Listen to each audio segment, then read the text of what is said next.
बोलो श्री प्राणनाथ प्यारे की जय। श्री सतगुरु महाराज की जय।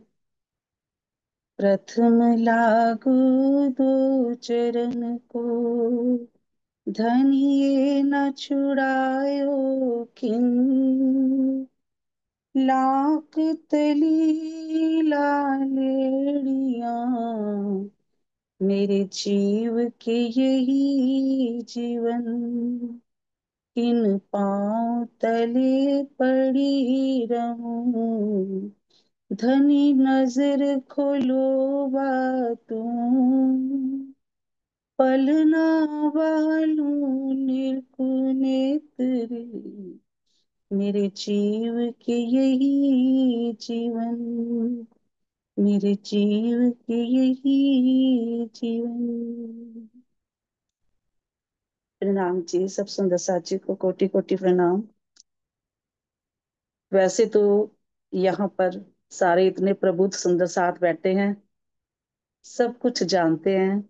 पर जैसे सुंदर साथ की चाहना, तो राज्य का जो आदेश हुआ कि हमें 14 किताबों का सार बताया जाए या यहाँ पे सहूर किया जाए, तो आज मैं सब सुंदर साथ के सामने रखने जा रही हूँ। कुछ भी गलती हो जाए सुंदर साथ जी, जो यहाँ पर बैठे हैं, कहीं आपको लगता है कि मैंने कुछ गलत बोल दिया, तो प्लीज मुझे वो माफ करें और मुझे बताएं जरूर कि यहाँ पर ये गलती हुई है। तो ऐसा आगे से मैं अपने आप को सुधारने का पूरा प्रयत्न करूंगी। बाकी राची ने जो मेरे दिल में डाला, जैसा उनका आदेश हुआ, मैं आप सबके सामने रखने जा रही हूँ। सुंदर साथ जी, ये कोई दंत कथा कहानियां या बातें नहीं है, ये हम सब जानते हैं। हमारे धाम धनी के हृदय में अनंता अनंत सागर लहराते हैं, और उसकी एक बूंद श्री महामती जी के धाम हृदय में आई, और यहाँ ब्रह्मांड में आकर, इस जागने के ब्रह्मांड में आकर तारतम वाणी के रूप में हमारे सामने उन्होंने रखी। ये धनी के स्वयं के मुख से कही हुई ही सारे शब्द हैं, सारी बातें हैं। इसमें कोई भी किसी का कुछ एक अक्षर भी स्वयं का जोड़ा हुआ नहीं है। श्री इंद्रावती जी बार बार ये बात कहती हैं कि ये मेरे मुख से नहीं, मेरे धनी ने मेरे धाम हृदय पर बैठकर ही ये वाणी को अवतरित किया। तो ये कोई छोटा मोटी ग्रंथ नहीं है, कोई छोटी मोटी बात नहीं है।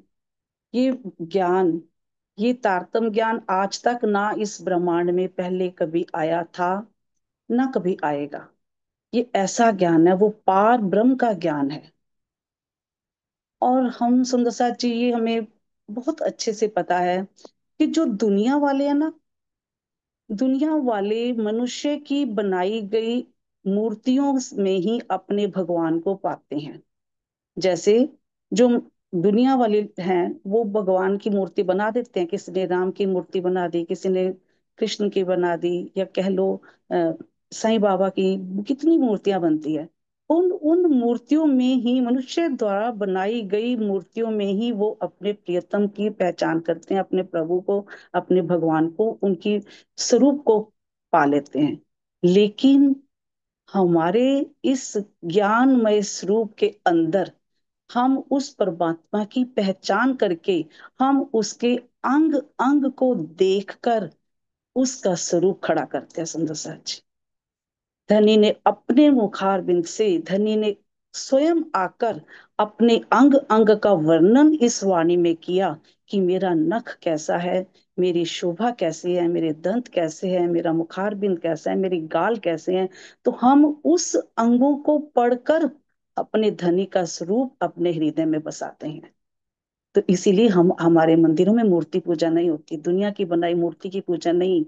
जो हमारे धाम धनी ने अपनी शोभा, अपना श्रृंगार बताया, हम उनको, उसको अपने हृदय में बसाते हैं। इसीलिए हम इस वाणी को ज्ञानमय स्वरूप कहते हैं। ये वाणी हमारे लिए, हमारे प्रियतम की पहचान है। हमारे धाम धनी का हृदय का सारा रस इस वाणी के अंदर है। तो इस वाणी में हम सब जानते हैं कि 14 किताबों का वर्णन आता है। 14 किताबें आती हैं, 14 ग्रंथ आते हैं, जिसमें सबसे पहला ग्रंथ है रास। रास का अर्थ कोई शारीरिक रस नहीं, शारीरिक नृत्य नहीं, कि हम जो दुनिया वाले ये रामते करके कहते हैं कि हमने रास खेली। ये रास क्या है? धनी का वो रस जो उसके हृदय से प्रवाहित होता है और हम ब्रह्मांगनाओं के हृदय में आ जाता है। ये वो रस है जो योग माया के ब्रह्मांड में केवल ब्रह्म की भूमिका में जो रास खेली गई। वो रास क्या थी? धनी के हृदय से बहने वाली लहरें, वो रस जो हम ब्रह्मात्माओं के हृदय में प्रवाहित हो गई, ये वो रस है। ये दुनिया वाले जो रास कहकर हमें रास की बातें करते हैं कि हम रास खेल कर ही जा रहे हैं प्रीतम को, ये वो रस नहीं। रास का मतलब प्रीतम के हृदय से निकलने वाला रस, जो हम सब ब्रह्मात्माओं के हृदय में प्रवाहित होता है। तो पहले तो हमें ये रास का मतलब समझा। अब रास में सबसे पहले ब्रिज की लीलाओं के, हम इस जागनी ब्रह्मांड में सबसे पहले कहाँ आए? ब्रिज में आए। फिर ब्रिज की 11 साल 52 दिन तक की लीलाओं का वर्णन है। और उसके बाद रास लीला का पूरा वर्णन है कि कैसे ब्रिज में 11 साल 52 दिन के विरह के बाद कैसे ये तन छोड़कर योग माया के ब्रह्मांड में गए, और वहां केवल ब्रह्म की भूमिका में कैसे प्रीतम ने हमारे साथ रास खेली। तो ये रास और ब्रिज और रास की लीलाओं से पहले ही धनी ने इस वाणी के अंदर क्यों माया के प्रकरण डाले? हवे पहला मोह जलनी कहूँ बात, केता दुख रूपी दिन रात। तो ये मोह जल के प्रकरण क्यों डाले गए? सुंदर साची, हमें ये सोचना है कि रास में हम अपने प्रियतम का रस लेते लेते उससे पहले धनी ने मुंह जल के प्रकरण क्यों डाल दिए? जबकि ये जो रास के ब्रिज और लीलाएं हरी है, ये हफ्सा में उतर गई थी। परंतु जो पहले माया के प्रकरण आए हैं, मोह जलनी के प्रकरण आए हैं, वो तो जाकर दीप बंदर में उतरे। लेकिन वो इस वाणी को इतने सिस्टेमेटिकल रखा गया कि धनी ने पहले वो लिखवाए मोह जलनी के प्रकरण। क्योंकि धनी चाहते हैं कि जब हम इस ब्रह्मवाणी को लें, इस ब्रह्मवाणी का मंथन करें, हम अपनी पहचान करें, या अपने आत्म की पहचान करें, अपने प्रीतम की पहचान करें, उस प्रीतम का बहता हुआ रस ले इस वाणी के द्वारा। उससे पहले धनी हमें ये पहचान करना चाहते हैं कि इनके अंदर माया कितनी को है। जैसे ब्रिज से जब योग माया के ब्रह्मांड में गए, तो ब्रिज में 12 दिन का जो विरह था, तो वो विरह क्यों दिया? 12 दिन का वियोग क्यों था? क्योंकि हम सबके अंदर माया आ गई थी कि हमने धनी को पर पुरुष कहकर, निर्लज कहकर उनसे दूरी बना ली। ठीक है। और फिर उस माया को देखते हुए श्री कृष्ण तन में विराजमान हमारे धनी हमें कहाँ लेकर गए? योग माया के ब्रह्मांड में लेकर गए। अब योग माया के ब्रह्मांड में भी रास करते करते क्यों अंतर ध्यान हो गए? क्योंकि उन्होंने देखा अभी भी इन ब्रह्मात्माओं के अभी भी मेरी सखियों में माया है। तो ये माया की परीक्षाएं उन्होंने पल पल ली हैं कि जब तक इनके अंदर माया है, तब तक ये उस प्रेम को नहीं पा सकेंगे। इसलिए धनी ने हमें माया रहित प्रेम में डुबोने के लिए पहले माया का सारा जाल बताया कि ये कैसा मोह जलने का प्रकरण क्यों डाले, कि माया कैसी है, चल बल वाली है।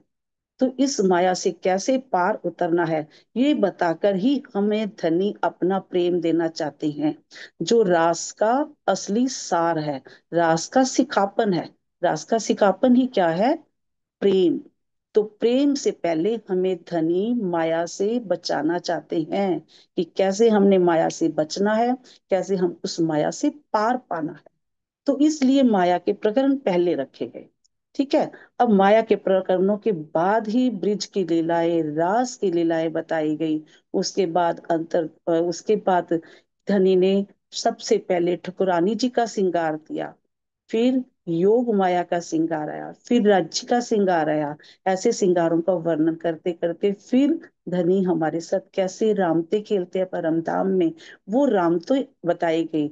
उठक बैठक, फुदड़ी की रामत, आंख मिचौलने की रामतें, कई रामते, आंख पकड़म पकड़ाई की, ऐसी कई रामतों का वर्णन दास ग्रंथ में आता है। उसके बाद फिर अंतर ध्यान लीला आती है। फिर अंतर ध्यान लीला के बाद झीलना, भोग। ये रास ग्रंथ के पहले, हम पहली किताब जो हमारी रास है, जिसका रस है प्रेम। ये प्रेम भी, जैसे सुंदर साची, प्रेम का ही सबसे पहले क्यों कहा गया? जैसे हमारे एक शरीर का आधार क्या है? चरण। शरीर का आधार क्या है? चरण। अगर हमारे चरण कमजोर हैं तो हमारा शरीर खड़ा नहीं हो सकता। तो रास को चरण ही कहा जाता है।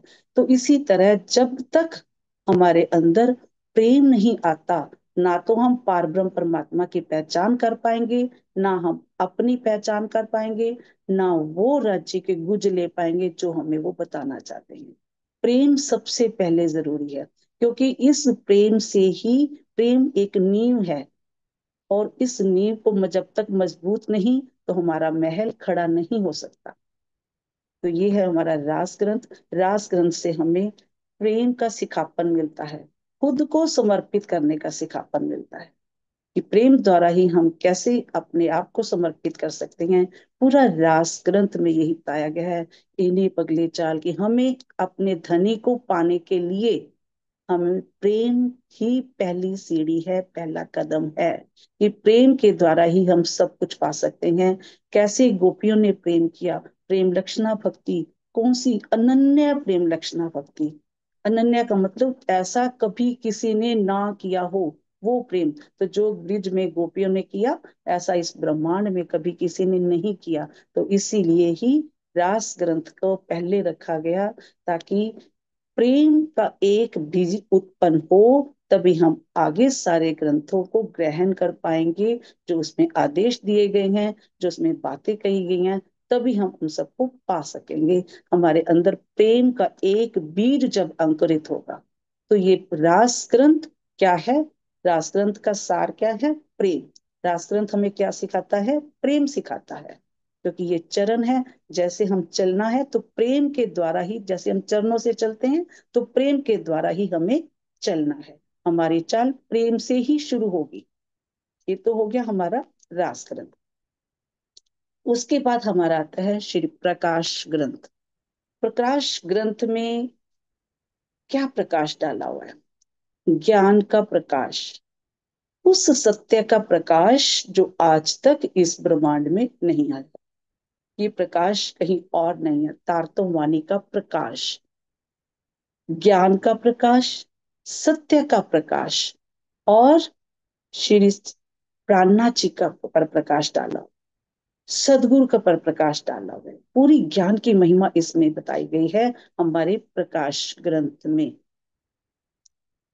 अब क्या था कि प्रेम तो हमने ले लिया, ठीक है, प्रेम का बीज तो शुरू हो गया जब हमने रास ग्रंथ पढ़ा। प्रेम कर, उस इंद्रावती सखी कहती है, उस प्रेम को न्यौछावर करने के लिए हमें अब कोई तो चाहिए। हम प्रेम किस पे न्यौछावर करेंगे? तो उसके लिए क्या हुआ? जब हम इस ब्रिज की लीला और रास की लीला के बाद वापिस परम धाम में गए, तो हमारी इच्छाएं अभी पूर्ण नहीं हुई थी, क्योंकि हमने दुख नहीं देखा था, है ना। तो हमने दुख नहीं देखा, तो धनी ने कहा कि अभी भी इनकी इच्छाएं बाकी हैं। तो हमें वापिस तीसरे ब्रह्मांड, जागने के ब्रह्मांड में भेजा गया। और जागने के ब्रह्मांड में सबसे पहले श्री श्यामा जी की आत्म, सुंदरबाई की आत्म, धनी देवचंद्र जी के अंदर, ये आत्म के अंदर सबसे पहले श्यामा महारानी की अवतरण हुआ। तो श्यामा महारानी सुंदरबाई जी के धाम हृदय में विराजमान हो गई। और श्यामा महारानी धनी का आनंद अंग है, और धनी और उनमें कोई अंतर नहीं। ये हकीकत में आनंद अंग है, लेकिन वास्तव में वो धनी स्वयं ही है। तो ये सतगुरु के रूप में जब महराज ठाकुर जी को धनी देवचंद्र जी मिले, तो महराज ठाकुर जी सबसे पहले उन पर ही अपने आप को न्यौछावर करना चाहते, लेकिन एक ही जिद कि आपको परम धाम दिखाई देता है तो मुझे परम धाम क्यों नहीं दिखाई देता।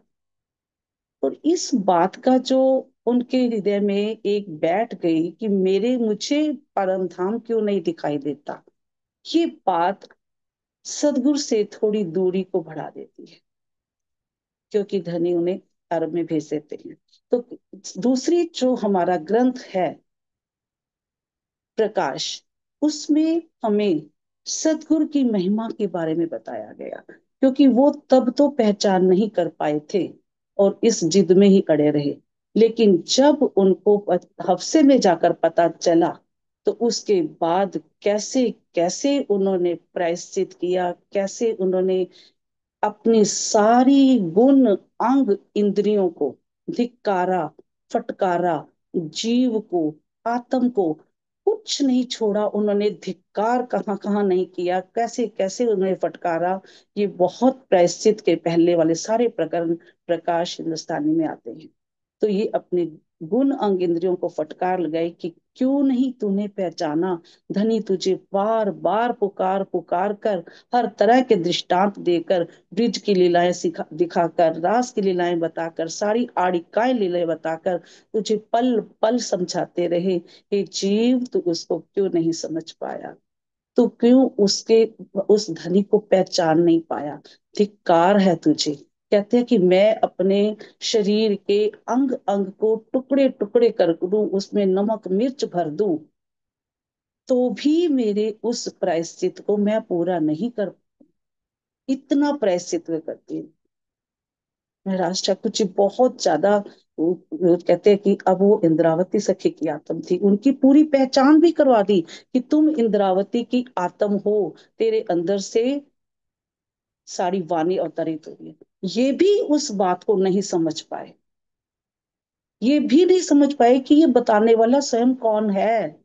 तो इस चीज का ही प्रायश्चित उन्होंने किया प्रकाश हिंदुस्तानी में। तो सारे पहले वाले प्रकरण प्रकाश हिंदुस्तानी में अपने फटकार के हैं, प्रायश्चित के हैं। उसके बाद उन्होंने सतगुरु की महिमा गुणों की हैं कि अब तो मैं उनके गुण गाकर ही अपने उस विरह को थोड़ा खत्म कर सकता हूँ। तो उन्होंने सारे फिर गुणों के प्रकरण लिखे। कहते हैं कि अगर मेरे इस शरीर के करोड़ों धड़ बन जाएं, करोड़ों सिर लग जाएं, करोड़ों मुख हो जाएं, एक एक मुख में करोड़ों करोड़ों जीवा लग जाए, मैं धनी के गुण तो भी नहीं लिख पाऊंगा। पूरी धरती, पूरी नदियां, पूरे तालाब, पूरे पहाड़ को मैं समतल कर दूं, तो उस पर धनी के मैं गुण लिखने लग जाऊं तो भी मुझे वो कम है। उसको कागज बना दूं, पूरी वनस्पति को मैं, पेड़ पौधों को मैं कलम बना दूं, पूरे जल को, 14 लोकों के जल को, पताल को मैं सारा अगर स्याही बना दूं, तो मैं धनी के गुण तो भी नहीं लिख पाऊंगा। ये हमारे प्रकाश हिंदुस्तानी में पहले प्रायश्चित के हैं, फिर उसके बाद धनी के गुणों की बातें लिखते हैं। फिर उसके बाद जब धनी के गुणों की बात आती है, तब उनको लगता है कि अब जागने के लिए सूत काटने का उन्होंने प्रकरण लिया। सूत काटने का कि कैसे हमें सूत काटना है, कि सूत काटेंगे। कुछ कोई तो तकला टेढ़ा करने में बैठी हैं, कोई गप्पे मारने बैठी हैं, कोई लोग लाज में बैठ गई हैं। लेकिन हमें कैसे सूत काटना है उस प्रीतम को पाने के लिए, कैसे ताकि हमारी परम धाम में हांसी ना हो। जो आज मेरी हांसी होएगी, वो कहते कि अब सुंदर साथ की वो हांसी ना हो। हांसी उनको कहते कि मैं तो अब अपना मुख उठाकर खड़ी भी नहीं हो पाऊंगी, कि मैंने इतना बड़ा अपराध किया है कि मैंने अपने उस धनी को उनके होते हुए पहचान नहीं पाई, जो साक्षात मेरे सामने बैठे थे, जिन्होंने मुझे जोड़कर सब कुछ बताया, मेरी आत्म को जागृत किया, लेकिन मैं उनको पहचान नहीं पाई। तो मेरी तो बहुत बड़ी हंसी होनी है, अब सुंदर साथ की हंसी ना हो। इसलिए वो क्या प्रकरण देते हैं, सूत काटने के प्रकरण के द्वारा हम सब सुंदर साथ को संबोधित करते हैं कि हमें कैसे धनी को पाने के लिए कैसे सूत काटना है। वो सूत काटना का बहुत अच्छा प्रकरण है। उसके बाद लक्ष्मी जी का दृष्टांत आता है कि कैसे 7 कल्पांत तक उन्होंने तपस्या की, लेकिन वो उस ब्रह्म ज्ञान को नहीं पा पाए। तो हम कितने सौभाग्यशाली हैं सुंदर साथ जी कि हमें घर बैठे ही धाम धनी ने अपने हृदय की सारी बातें इस वाणी के द्वारा हमारे सामने रखकर परोस कर रखती। जिस ज्ञान को पाने के लिए देवी देवता तरसते हैं, 7 कल्पांत तक लक्ष्मी जी का दृष्टांत देने का मतलब ही यही है कि इस ज्ञान को कोई और नहीं पा सकता, ब्रह्म शिष्टों के अलावा कोई नहीं पा सकता। हमें जो ये अब ज्ञान मिल गया है, तो हमें उस ज्ञान के द्वारा ही अपने आप की पहचान करनी है, अपने धनी की पहचान करनी है। उसके बाद इसमें लक्ष्मी जी के दृष्टांत के बाद मार्कंडे ऋषि का दृष्टांत आता है कि कैसे मार्कंडे ऋषि ने एक पल में माया को देख के उसके बाद तौबा तौबा की है। तो हमें भी कैसे उसने सपने में ही सारी माया को देखा और उस माया को देख के कैसे उसने तौबा तौबा कर ली, तो हमें भी ऐसे ही इस माया से तौबा तौबा करनी है, माया से पीट देनी है। साथ साथ ये सारे सिकापन है, इसीलिए वाणी में ये सब कुछ बता रहे हैं। मार्कंडे ऋषि का उसके बाद फिर 108 पक्षों की बात की गई है प्रकाश हिंदुस्तानी में कि 108 पक्ष कैसे हैं। नवधा प्रकार की भक्ति, 3 प्रकार के गुण, 3 प्रकार के लोग, 81 पक्ष हो गए।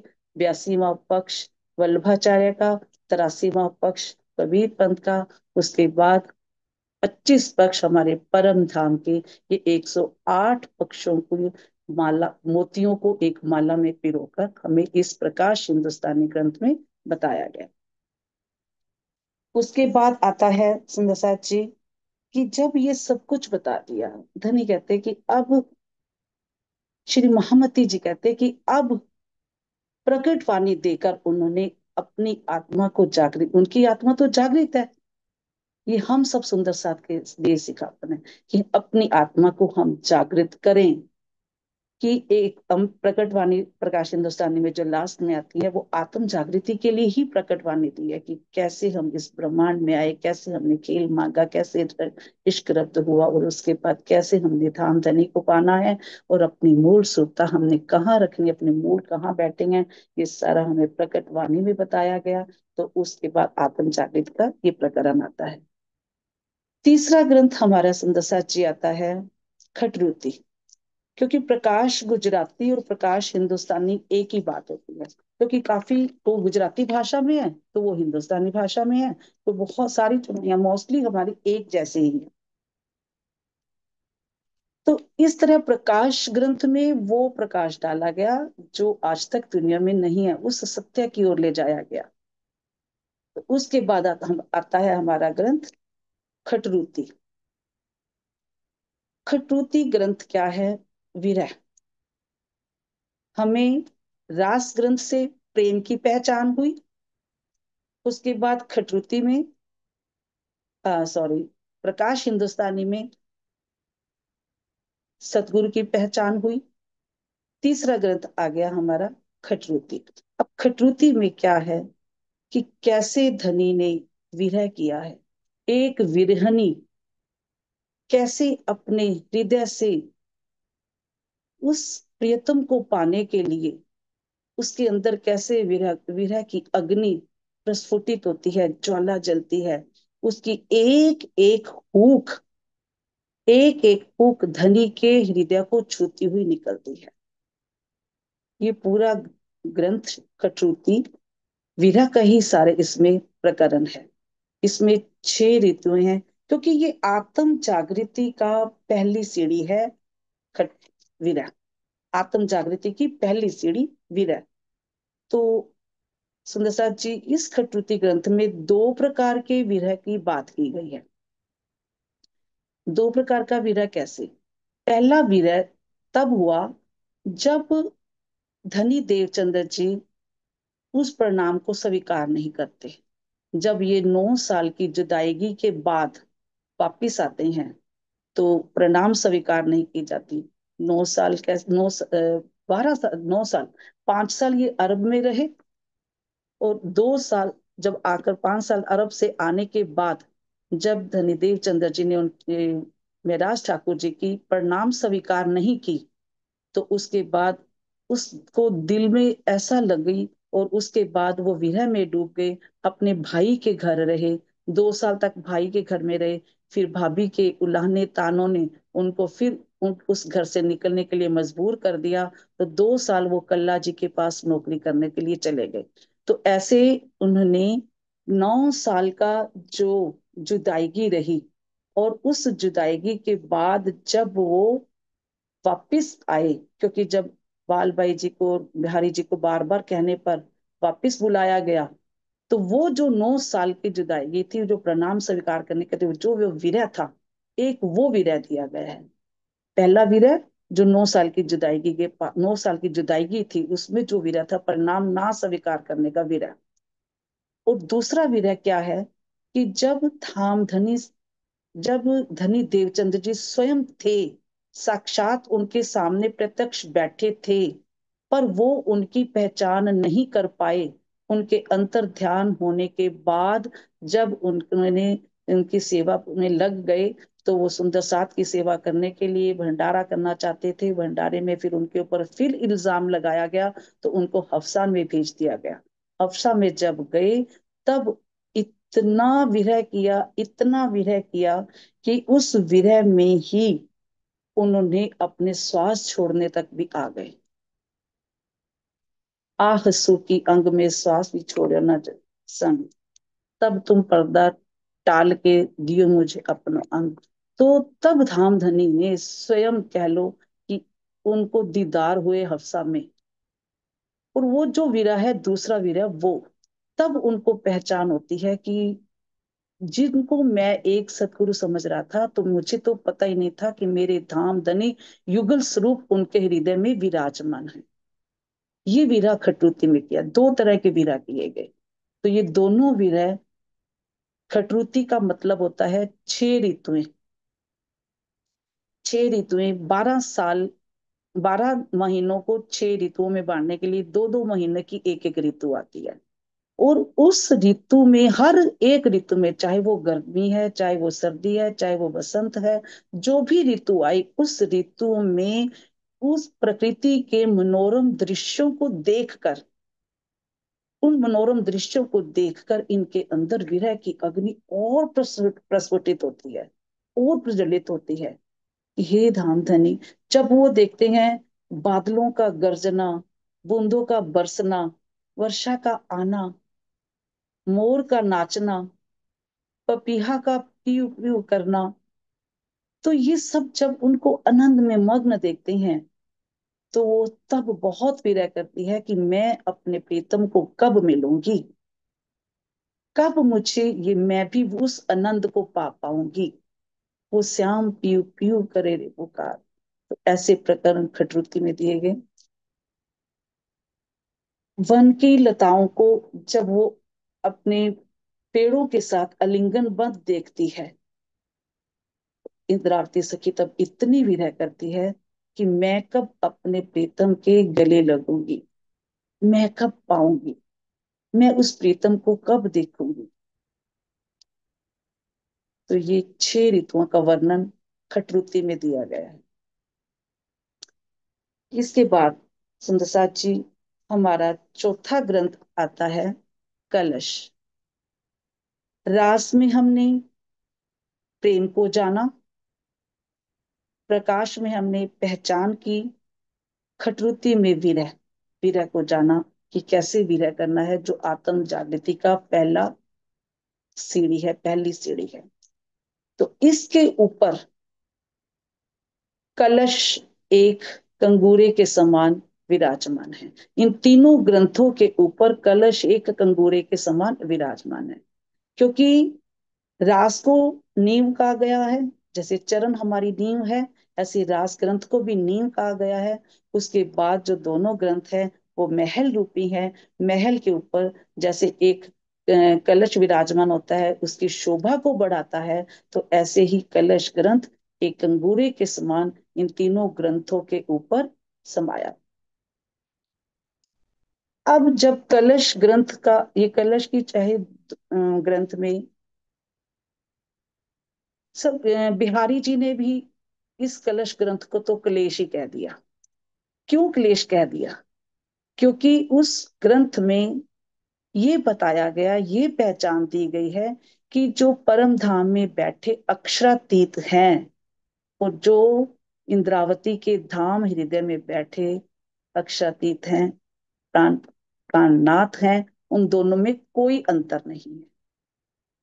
तो ये उनको गवारा नहीं हुआ बिहारी जी को, क्योंकि कलश ग्रंथ में इसका वर्णन आता है कि परम धाम में विराजमान अक्षरातीत और इंद्रावती सखी के धाम हृदय में बैठे धामधनी में कोई अंतर नहीं है।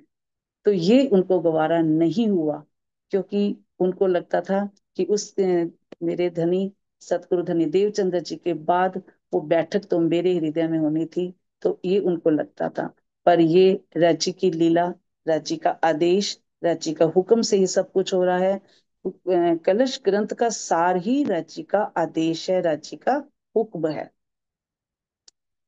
तो इस कलश ग्रंथ में हमारे पहले बेसिक प्रश्न जो हैं कि मैं कौन हूं, कहाँ से आए हूँ, मेरा भरतार कौन है, मेरा प्रीतम कौन है, मुझे मृत्यु के बाद मुझे जाना कहाँ है। तो सारे जो हमारे बेसिक प्रश्न हैं, वो सारे बेसिक प्रश्नों का पहला प्रकरण इसमें आगे कलश ग्रंथ में प्रकरण आता है, तो जिसमें सारा इस ग्रंथ में बताया गया है। उसके बाद इस ब्रह्मांड के बारे में बताया गया है कि कैसे ये 14 लोकों का ब्रह्मांड बना। 50 कोट योजन भूमि, इसके अंदर 5 गुण, 3 तत्व से ये ब्रह्मांड बना है। सूर्य है तो दिन, सूर्य नहीं तो रात, इसी अंधकार में ही सारी दुनिया कैसे खत्म हो जाती है। तो ये सारा ब्रह्मांड का वर्णन हमारे इस प्रकार कलश ग्रंथ में आता है। इसके बाद कलश ग्रंथ में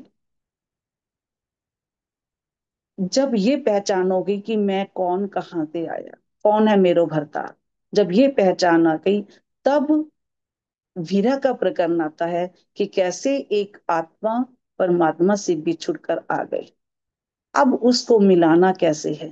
तो ये वीरा का प्रकरण आता है, आत्मा के बिछुड़ने, आत्मा के वीरा का प्रकरण आता है। फिर उसके बाद अब जब आत्मा परमात्मा से बिछुड़कर आ गई, तो अब उसको मिलाना कैसे है। तो उसकी भी पहली सीढ़ी कहा गया, इश्क बड़ा रे सबन में साथी, ना कोई इश्क समान। तो ये इश्क का प्रकरण आता है, क्योंकि कहते हैं कि इस प्रकरण में बताया गया कि इश्क बता तो दिया, प्रेम बता तो दिया, लेकिन आशिक बनना बहुत कठिन है। आशिक बनने के लिए कहते तलवार की नोक पर, तलवार की धार पर चलना पड़ता। तो ये इसमें प्रकरण में आता है सारा। उसके बाद पहचान हो गई, आत्मा का पता चल गया कि कैसे उस परमात्मा से बिछुड़ कर आई है। संबंध का पता चल गया, संबंध मूल को तू, संबंध मूल को मैं तो पाऊं पल छोड़ न जाए, अब छल बल मोहे का करे, दो आदतें भी उड़ाए, संबंध मूल को। अब श्री महामती जी कहते हैं कि जब हमें संबंध पता चल गया कि मैं कौन हूँ, कहाँ से आई हूँ, मैं, मेरा भरतार कौन है, मेरे प्रियतम कौन है, मैं परम धाम से आई हूँ, मैं उस पार ब्रह्म परमात्मा की हृदयेश्वरी हूँ, अंगना हूँ, प्राणेश्वरी हूँ। अब मैं पाऊ पल भी नहीं छोड़ूंगी उनको। पाऊ पल, एक क्षण का चौथा हिस्सा भी मैं इतने पल के लिए भी अपने उस प्रियतम को कभी नहीं छोड़ूंगी। अब मैं अपने प्रीतम के हमेशा चरणों में ही रहूंगी। इस प्रकरण में ये भी बताया गया। उसके बाद विरह का प्रकरण आता है, संबंध भी पता चल गया। अब उसके बाद संबंध पता चल गया, फिर कि मैं वहां की सुहागिनी हूँ। फिर उसके बाद सुहागिनियों का लक्षण, कि सुहागिनियों के क्या लक्षण है, कि एक सुहागिनी कैसे अपने प्रियतम बिना एक पल के लिए भी नहीं रह सकती। वो हमेशा बिना पानी के मछली की तरह तड़पती रहती है, पीऊ पीऊ उनके हृदय से निकलती रहती है। कि सुहागिनियों के लक्षण क्या है, कि उस वो किसी को ना तो दुख देती, ना अपने आहार को भी निर्भर रखती है। सब सुहागिनियों के लक्षण इसमें बताए गए हैं। सुहागिनियों के लक्षण के बाद प्रकरण आता है दया का। अब दया का प्रकरण उसके बाद क्या बताया है कि धनी ने हमारे ऊपर इतनी दया की कि जो ज्ञान आज तक किसी के पास नहीं था, इस ब्रह्मांड में आज तक जो ज्ञान किसी के पास नहीं था, वो ज्ञान हम सबको दे दिया। और इस ज्ञान को जब हमारे पास आ गया है, ये बहुत बड़ी मेहर है धनी की। कि फिर उसके बाद बताया कि हमारे चार पदार्थ जैसे मानव तन, कि हमें मानव तन मिला, कलयुग मिला, भरत खंड मिला, और चौथा पदार्थ क्या मिला कि हमें ये पारब्रह्म परमात्मा का ज्ञान मिला। ये चार चीजें हमें प्राप्त हो गई, चार पदार्थ हमें प्राप्त हो गए। तो अब हमें अपने इस मानव तन को व्यर्थ नहीं गंवाना। इस मानव तन के रहते रहते ही इस जीवन को ही अपना, इस हमने अपनी इस जीवन की यात्रा को सफल करना है। तो ये दया का प्रकरण है। अब आत्मा भी जागृत हो गई, संबंध का भी पता चल गया, धनी की मेहर का भी पता चल गया। उसके बाद भी अगर हमारी आत्मा जागृत नहीं होगी तो सुंदर साची क्या होगा? हंसी तो बनती ही है। तो हंसी का प्रकरण फिर आता है। फिर हंसी का प्रकरण आता है। हंसी के प्रकरण के बाद भी धनी कहते कि नहीं, जितना चाहे कर लें, इन मैं अपनी ब्रह्म प्रियाओं को कभी भी नहीं छोड़ूंगा। इनकी आत्मा की जागृति तो करनी पड़ेगी, इनको तो जागृत करना ही पड़ेगा। उसके बाद फिर आत्मा को जागृत करने के लिए एक जागने का प्रकरण है। तो सुंदर साथ जी, ये सारा हमारे चारों किताबें की रास में क्या है, प्रकाश में क्या है, खटुती ग्रंथ में क्या है, और कलश ग्रंथ में क्या है, ये सारा मैंने आज आपके पास साथ सामने रखा।